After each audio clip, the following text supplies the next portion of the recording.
Pemirsa, senang berjumpa lagi dengan Anda. Ekonomi dunia terpuruk dihantam corona. Bursa rontok, rupiah melorot, konsumsi pun menurun drastis. Seberapa kuat dunia usaha menahan gempuran corona?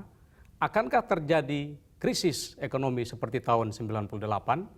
Apa resep mujarab agar dunia usaha bisa survive?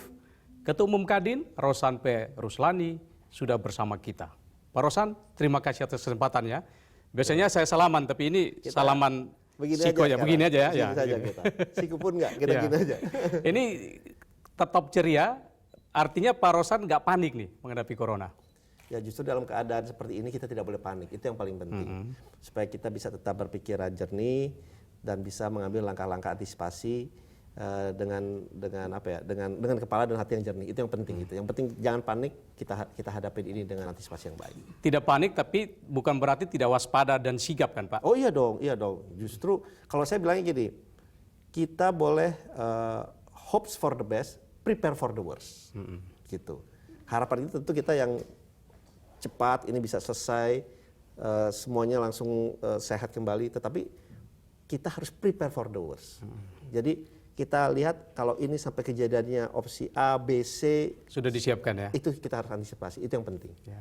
Ini tidak panik tapi sigap. Nah, bagaimana gambaran dunia usaha saat ini? Apakah memang sudah sampai tahap yang mengkhawatirkan atau ini masih biasa-biasa saja nih? Kalau dilihat ini makin lama, makin sini makin mengkhawatirkan. Kalau dilihatnya kalau kita lihat mungkin awal tahun Januari, orang masih kumpul, masih ada World Economic Forum, padahal akhir Januari.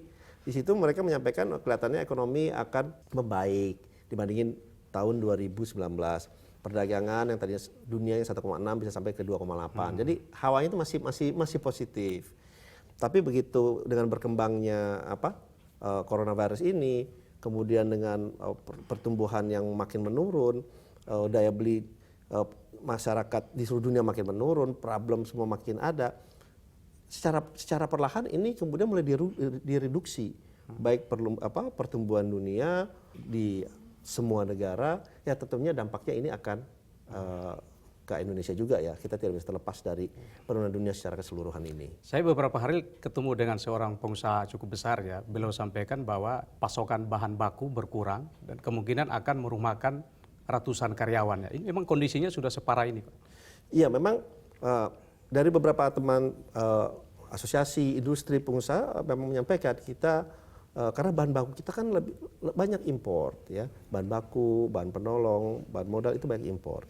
Dan kalau kita lihat impor kita paling besar dari China, itu 26% kurang lebih. Ekspor kita juga terbesar ke China 16,5%. Pada waktu itu boleh bilang kan China shutdown banyak pabrik-pabriknya, perusahaannya. Sedangkan impor kita paling besar apa sih dari China? Elektronik, ya kan, alas kaki, TV datar, kemudian yang lain-lainnya. Jadi sempat di beberapa industri seperti farmasi, bahan baku kain, kemudian manufacturing itu slowdownnya mungkin 2 atau 3 bulan lagi. Tapi sekarang karena China mulai berjalan lagi, walaupun kurang lebih baru 60% dari produksinya, ini udah mulai agak membantu. Tetapi ini juga tarik-tarikan dengan negara lain, jangan salah. Jadi negara lain kan juga baik yang ambil dari China nih bahan bakunya. Nah ini sekarang berebutan juga, gitu, berebutan juga. Ini yang saya disampaikan juga oleh teman-teman asosiasi atau pengusaha. Banyak ya pengusaha di semua sektor yang sudah sampaikan ke Kadin bahwa kami mau merumahkan ribuan bahkan ratusan ribu karyawan karena berkurangnya proses produksi. Kalau sekarang sih belum, tetapi kalau diperpanjangkan ya kemungkinan itu sangat ada. Sekarang yang mereka melakukan kita tahu di pariwisata udah paling jelas di perhotelan. Mereka ada yang unpaid leave, kemudian yang harian sudah mulai dikurangin, kemudian kerjanya mulai gantian, shifting gitu. Ini dilakukan juga dalam rangka misalnya hari ini tim A, besok tim B masuk lagi, besok tim A lagi, supaya kalau sampai mereka kena virus corona, nggak semuanya kena. Jadi ada shift-shiftannya juga. Dan produksi yang tadi sudah mulai menurun, iya.